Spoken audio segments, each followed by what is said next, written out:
साथियों, ये जो ईवीएम की लड़ाई है, ये लड़ाई हकीकत में इस देश की आजादी की लड़ाई है। ये साधारण लड़ाई नहीं है साथियों। कोई समझता हो कि केवल एक मशीन को हटाने की लड़ाई है, नहीं, ये मशीन को हटाने की लड़ाई के साथ साथ इस देश को आजाद कराने की लड़ाई है साथियों। क्योंकि इस मशीन के माध्यम से इस देश के लोगों की आजादी को वर्तमान मोदी सरकार ने हड़प लिया है। इसलिए वर्तमान मोदी सरकार के हाथों से इस देश को आजाद कराना है। ये लड़ाई उसकी है।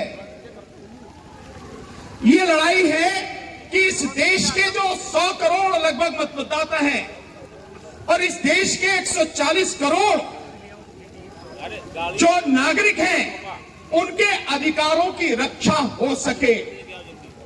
ये लड़ाई है कि इस देश का जो अनपढ़, अशिक्षित, साधारण, गरीब, दबा कुचला जो व्यक्ति है, जो इंसान है, जो वोटर है, जो देश का नागरिक है, कोई भी उसका हक लूट ना सके, उसे उसका हक मिले।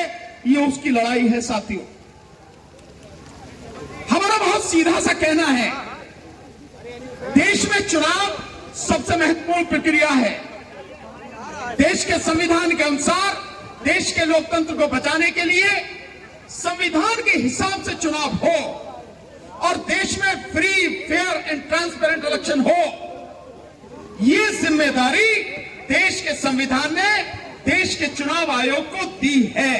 लेकिन चुनाव आयोग अपनी जिम्मेदारी न निभा के एक व्यक्ति विशेष और सरकार की गुलामी करने में लग गया है। उसे गुलामी करनी है तो करे, लेकिन देश उसकी गुलामी से तबाह हो जाए, ये हम किसी हालत में बर्दाश्त नहीं करेंगे। इसलिए चुनाव आयोग को भी और इस देश की सरकार को भी हम चेतावनी देते हैं कि इस बार हम किसी कीमत पर भी ईवीएम से चुनाव नहीं होने देंगे। साथियों, आज भी देश में दो तरह से चुनाव हो रहे हैं और आप बताएंगे, मेरी बात छोड़िए, आप खुद इस बात को कहेंगे, दो तरह से चुनाव हो रहे हैं।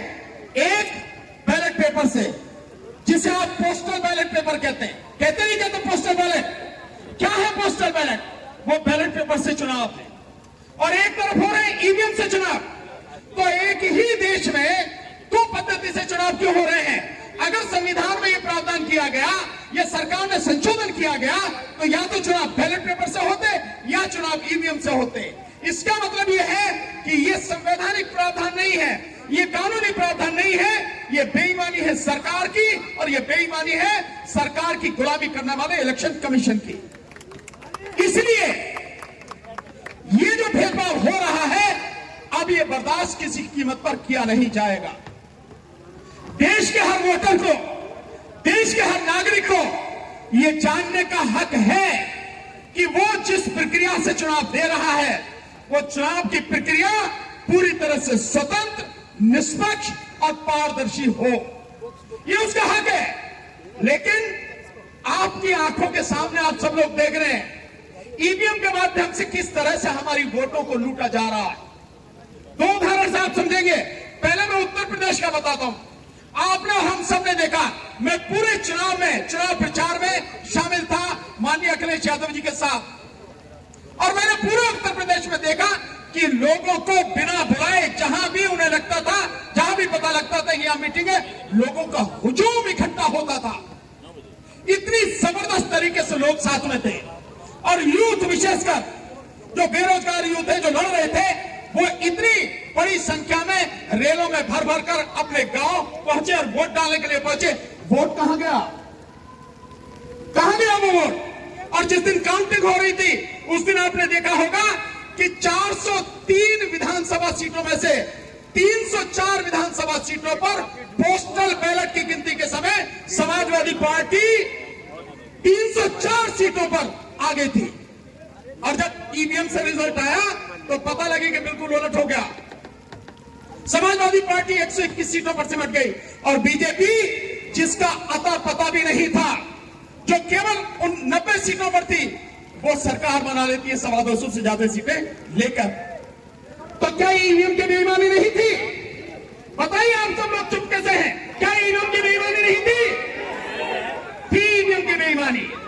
हाथ उठाकर बताइए, ईवीएम की बेईमानी थी? मीडिया वाले साथियों, जरा कवर करना इसको पूरी तरह से। दूसरा साथियों, अभी 5 राज्यों में चुनाव हुए। इन 5 राज्यों के चुनावों में आपने देखा होगा, जब मध्य प्रदेश में पोस्टल बैलेट की गिनती हो रही थी, उस दौरान उन पोस्टल बैलेट में 230 विधानसभा सीटों में से 199 सीटों पर कांग्रेस पार्टी आगे थी। तो फिर कैसे हो गया एकदम? मतलब वहां बीजेपी का तो पता भी नहीं था। 230 में से 199, यानी 4/5 से भी ज्यादा सीटों से आगे थी। औसत इतना था। और उसके बाद में आपने देखा कि जिस समय फाइनल रिजल्ट आता है ईवीएम के बाद, समाजवादी वो कांग्रेस पार्टी मात्र 63 पर और बीजेपी 166 सीटें लेकर जीत जाती है। इससे ज्यादा किसी सबूत की जरूरत है नहीं। लेकिन मैं इससे आगे बताता हूं, इससे आगे क्या क्या हो रहा है और कैसे इस तरह की गारंटी दी जा रही है 300 पार 400 पार। क्योंकि आज की तारीख में जो मशीनें हैं, इलेक्शन कमीशन ऑफ इंडिया नहीं बना रहा। ये ईवीएम और वीवीपैट की जो मशीनें हैं, इनको बीजेपी बना रही है। हमारे साथी एडवोकेट उन्होंने, मंत्री जी ने बताया, राजेंद्र पाल गौतम जी ने, कि किस तरह से बीईएल भारत इलेक्ट्रॉनिक्स लिमिटेड में 7 में से 4 डायरेक्टर बीजेपी के हैं। और कौन कौन है उनका नाम भी आपको बताता हूं। जो 4 डायरेक्टर हैं, वो 4 डायरेक्टर हैं। एक है पीए पार्थसारथी, डॉक्टर पीए पार्थसारथी। ये ओबीसी का, जो बीजेपी का ओबीसी मोर्चा है, उस ओबीसी मोर्चे के नेशनल सेक्रेटरी हैं, राष्ट्रीय सचिव। दूसरे उसमें 7 में है, वो है मनसुख भाई कचारिया, जो गुजरात से हैं और गुजरात के राजकोट के बीजेपी के डिस्ट्रिक्ट प्रेसिडेंट हैं, वो इसके डायरेक्टर हैं। और तीसरे हैं शिवनाथ यादव, जो बनारस से हैं और बीजेपी के उत्तर प्रदेश के वाइस प्रेसिडेंट हैं। और चौथे हैं श्रीमती श्यामा सिंह, जो बिहार की बीजेपी की प्रदेश की वाइस प्रेसिडेंट रही है। ये चारों के चारों बीजेपी के लोग बीईएल में डायरेक्टर हैं। और बीईएल वो कंपनी है जो ईवीएम बना रही है और जो वीवीपैट बना रही है। और इसके साथ साथ जो सॉफ्टवेयर डेवलप हो रहा है और जो उस चिप के साथ में ऐड किया जाता है, ये वो लोग हैं जो उनके कंट्रोल में है। तो जब बीजेपी मशीनें बना रही है ईवीएम और वीवीपैट, और जब बीजेपी इलेक्शन करा रही है, कैसे इलेक्शन करा रही है? जैसे आपको बताया गया कि जो इलेक्शन कमीशन कैसे कैसे बनेंगे। इलेक्शन कमिश्नर को नियुक्त करने में अगर सरकार ही उसको नियुक्त कर रही है और इलेक्शन कमीशन पूरी तरह से उनके सामने सरेंडर हो चुका है, तो इलेक्शन कमीशन ऑफ इंडिया ना होके इलेक्शन कमीशन ऑफ मोदी बन चुका है। सो इलेक्शन कमीशन जब मोदी बन चुका है, वीवीपैट मशीन, ईवीएम मशीन बनाने वाली बीजेपी, इलेक्शन कराने वाली बीजेपी, तो जीत के कौन आएगा? जीत के बीजेपी आएगी ना। इसीलिए मोदी जी कहते हैं कि इस बार 400 पार, इस बार 300 पार। एक बात हम भी करें यार, इस बार 2024 में हम ईवीएम से चुनाव नहीं होने देंगे। और ईवीएम से जो चुनाव नहीं होगा, चुनाव बैलेट पेपर से होगा। और मोदी जी, आप 400 की बात कर रहे हो, 1 जीरो हम कम कर दे रहे, तुम दूसरी जीरो जो है ना 40, तुम 40 पार करके दिखाओ। 400 की तो बहुत ही दूर की बात है। किसी कीमत पर 40 पार नहीं कर पाएंगे। हमने चोरी पकड़ ली। और केवल इतना ही नहीं है साथियों, हम लोग कल दिल्ली में जो हमारा ईवीएम हटाओ संयुक्त मोर्चा, उसका जो कार्यालय है 13E फिरोज शाह रोड, उस पर 3 बजे हम प्रेस कॉन्फ्रेंस करने जा रहे हैं। और उस प्रेस कॉन्फ्रेंस में एक बड़ा घोटाला, जिसमें इस देश का इलेक्शन कमीशन पूरी तरह से शामिल है, सबूतों के साथ घोटाले का उजागर करेंगे। कल हम उसको बताएंगे और इलेक्शन कमीशन को नंगा करेंगे। और इतना नहीं छोड़ेंगे, केवल इतना नहीं छोड़ेंगे, अब तक जो नहीं हुआ वो इस बार होगा। इलेक्शन कमीशन के जितने भी तीनों के तीनों इलेक्शन कमिश्नर हैं उनके खिलाफ एफआईआर कराएंगे। और साथ में इस प्रदेश में नहीं, इस देश में जितने भी कलेक्टर हैं जो उस घोटाले में शामिल हैं, जो उस बेईमानी में शामिल हैं, उन सब के खिलाफ भी एफआईआर बाकायदा कराई जाएगी। हम भी देखेंगे कि कहां तक बच के भागेंगे इस बार। साथियों प्लीज मेरा आपसे निवेदन, भानु प्रताप संघर्ष करो या महमूद पराचा संघर्ष करो या राजेंद्र पाल गौतम संघर्ष करो या डीसी कपिल संघर्ष करो या राजेंद्र सिंघा साहब संघर्ष करो, व्यक्तिगत नारे नहीं, किसी विचारधारा के नारे नहीं, किसी धर्म जाति के नारे नहीं। यह आंदोलन 140 करोड़ देश के नागरिकों का है, जिसमें हर धर्म और समाज का विचारधारा का व्यक्ति शामिल है। नारे लगेंगे तो ईवीएम हटाओ। वो जो नहीं बोले पीछे वाले में रोटी रोटी नहीं खा गए क्या? ईवीएम हटाओ, ईवीएम हटाओ, ईवीएम हटाओ। अब दूसरा बोलना संविधान बचाओ। ईवीएम हटाओ, ईवीएम हटाओ, ईवीएम हटाओ। अब बोलना लोकतंत्र बचाओ। ईवीएम हटाओ, ईवीएम हटाओ, ईवीएम हटाओ। तो ये लड़ाई साथियों हम सबकी है। जो मुद्दा है नारे उसी के संबंधित लगेंगे, किसी विचारधारा या किसी व्यक्ति विशेष के नहीं लगेंगे। मौसम खराब है, बारिश हो रही है, आप और हम सब भीग रहे हैं, बावजूद उसके इतनी बड़ी संख्या में लोग यहाँ पर इकट्ठे हैं। यह है हमारी ताकत और यह है जीत का संकेत। अब मैं आपको 2-3 बातें बताऊंगा, उसके बाद अपनी बात खत्म करूंगा और वो बहुत जरूरी है। ये हमारे साथी आए हैं, नौजवान साथी, 599 दिन से संघर्ष कर रहे हैं ये 58 या 69,000 भर्तियों के घोटाले में। और सरकार बेईमान है, सरकार किसी हालत में आपको हक नहीं देना चाहती। इतनी हिम्मत कहां से आ रही है सरकार में कि आपकी बात नहीं सुन रही, नौजवानों की बात नहीं सुन रही। और इतना ही नहीं साथियों, जो हमारे साथ बैठे हैं, खड़े हैं, जो अभी जिनके बीच में से हमारे हैं, वो हमारे ओल्ड पेंशन वाले साथी, वो साथी आप देखिए कि किस कदर बेईमानी है कि एक नेता एमएलए बनेगा, फिर एमपी बनेगा, मंत्री बनेगा, 4 बार 6 बार जो कुछ भी बनेगा उसे उतनी ही पेंशन मिलती है। 4 बार हो या 6 बार, 6 ही पेंशन मिलेंगे। लेकिन ये ओपीएस वाले साथी जो हैं, ये 30 साल 35 साल सरकार की सेवा करते हैं, इनकी तमाम जिंदगी उसमें गुजर जाती है, तो क्या ये पेंशन के हकदार नहीं है?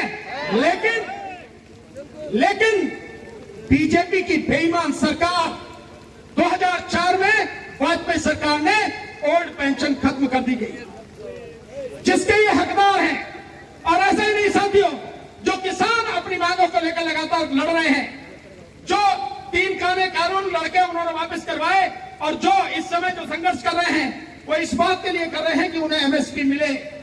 इसी तरह से मजदूर संघर्ष कर रहे हैं, इसी तरह से बेरोजगार युवा कर रहे हैं। आप समझ रहे हैं इस सबकी जड़ क्या है? आपको मालूम है इसकी जड़ क्या है? इसकी जड़ है ये मोदी सरकार और बीजेपी सरकार। और ये तब तक बनी रहेंगी, तब तक नहीं जाएंगी जब तक ईवीएम नहीं जाएगी। जिस दिन ईवीएम खत्म हो गई, ये औंधे मुंह गिरेंगे, 400 नहीं 40 भी पार नहीं कर पाएंगे। और जब ये हट जाएंगे, उसके बाद आपकी समस्याओं का धीरे धीरे समाधान शुरू होगा। तो मैं आपको बार बार कह रहा हूं, हम सबकी समस्याओं का जो सबसे बड़ा एक कारण है, जो सबसे बड़ी जड़ है, वो जड़ है ईवीएम। इसलिए ईवीएम को उखाड़ना पड़ेगा। और इस बार चाहे कुछ भी हो जाए, मैं कह रहा हूं कुछ भी हो जाए, किसी भी कीमत पर, किसी भी गांव में, किसी भी मोहल्ले में ईवीएम घुसने नहीं पाए। ये आप ठान लीजिए, अपने पैरों को, अपनी टांगों को फौलाद की बना लीजिए और अपनी रीढ़ को स्टेनलेस स्टील की बना लीजिए और खड़े हो जाइए। आपको डरने की जरूरत नहीं है। हम कह रहे हैं डरने की जरूरत नहीं है। मैं नहीं खड़ा हूं, महमूद भाई नहीं खड़े हैं। क्या बिगाड़ लिया इन्होंने हमारा? क्या कर लिया इन्होंने हमारा? तो ये कुछ नहीं कर सकते हैं। और जिस देश का प्रधानमंत्री सवालों से डरता हो, 10 साल में जो एक भी प्रेस को एड्रेस नहीं कर पाया हो, जिस देश का प्रधानमंत्री सच तुम दबा के भाग जाते हो। यार ऐसे कायर प्रधानमंत्री से घबरा रहे हो, वो कुछ नहीं कर सकता तुम्हारा। सिर्फ और सिर्फ तुम्हें डट के खड़े होने की जरूरत है, और हम खड़े हैं साथ में। अगर गोली चलेगी तो ये सीने पे लो, आपके सामने है, हम देखेंगे कौन सी गोली चलेगी, और हम बताते हैं कि लड़ाई क्या होगी। और इस पार की लड़ाई आर पार है। मोदी जी सुन लो कान खोल के, आप अपनी अच्छी तरह से सरकार को खूब अच्छी तरह से मजबूत कर लो, और उनकी गुलामी करने वाला जो इलेक्शन कमीशन है वो भी सुन ले कान खोल के। इस बार ईवीएम से चुनाव किसी कीमत पर हम होने नहीं देंगे। केवल और केवल 2024 का लोकसभा चुनाव बैलेट पेपर से होगा, और तब इस देश की जनता आपको आपकी औकात दिखाएगी। और साथियों, एक बात कह के खत्म करूंगा। जो इलेक्शन कमीशन है, जो ईवीएम मशीन है, आप बाजार से कोई चीज खरीदने जाते हो तो उस चीज पर कोई निशान लगा होता है ना, कहीं ISI मार्क सुना है, देखा है ना, होता नहीं होता। वो इसलिए होता है कि बताइए ये चीज ठीक है, सरकार की मुहर है। और इसके अलावा जो आप देखते हो कि खाने पीने की चीज है, उस पर FSSAI लिखा होता है, छपा होता है ना, वो इसका मतलब ही खाने पीने की चीज है। जो इलेक्ट्रॉनिक आइटम है उस पर लिखा होता BIS की मोहर लगी होती है, मतलब ये ठीक है, कोई गड़बड़ी नहीं है। हमने जब पूछा RTI लगा के इलेक्शन कमीशन से, भैया ये तो बता दे, ये जो तेरी मशीन है किसी ने बनाई होगी, किसी ने सर्टिफिकेट दिया होगा, किसी ने वेरीफाई किया होगा, बता कहां किसने किया। इलेक्शन कमीशन कह रहा भैया मेरा मामला नहीं है, ये तो जो कंपनी बना रहे हैं उनसे जाके पूछो। हमने कहा कोई बात नहीं, उनसे पूछ लेते हैं। तो हम BEL के पास गए, भारत इलेक्ट्रॉनिक्स लिमिटेड, तू बता भैया ये तो कहीं सर्टिफिकेट है। तो वो कहता भाई मुझसे क्या पूछ रहे हो यार, मुझे तो इलेक्शन कमीशन की जो कमेटी जैसे कहती है मैं तो बना के दे देता हूं, वही कराती है जो भी कुछ कराती है। आप देख रहे तमाशा। फिर हमने कहा चलो ECIL electronic corporation of India limited जो है, जो हैदराबाद में, उससे पूछ लेते हैं। तो वो क्या कहती है, भैया तीसरी पार्टी आती है, इंस्पेक्शन करके चली जाती है, नाम उसका है STQC गवर्नमेंट ऑफ इंडिया। उसने भी नहीं बताया, मतलब किसी के पास इसका जवाब नहीं है। जो मशीन से तुम चुनाव करा रहे हो वो कहां से सर्टिफाइड है, कहां से वेरीफाइड है, और ये सब नहीं है। इसका मतलब साफ है कि बेईमानी खुल के कर रहे हो। वैसे भी मोदी जी से बड़ा बेईमान, मोदी जी से बड़ा भ्रष्ट, मोदी जी से बड़ा झूठा और देश के साथ देशद्रोह करने वाला दूसरा कोई व्यक्ति इस देश में है नहीं। इस बार हम कुछ भी ये सारी चीजें होने नहीं देंगे। पर मेरा आपसे निवेदन है सारे के सारे, आप जितने भी लोग हो और जितने भी लखनऊ में घरों में बैठे हैं, उन सबको जा जाके झकझोरो, उन सबको जगाओ। अबे मुर्दो खड़े हो जाओ, नहीं तो तुम्हारी नस्लें भी नहीं बचेंगी और इस देश की फसलें भी नहीं बचेंगी। इसलिए अपनी नस्लों और अपनी फसलों को बचाने के लिए इस बार ईवीएम से चुनाव नहीं होने देंगे। बताइए नहीं होने देंगे ना? बिल्कुल यही बात है। बहुत बहुत शुक्रिया, आपने मेरी बात ध्यान से सुनी और समझी, और आगे इसी के लिए काम करेंगे। आपका बहुत बहुत धन्यवाद। एक चीज बस सिर्फ बता दे रहा हूं, आपके साथ में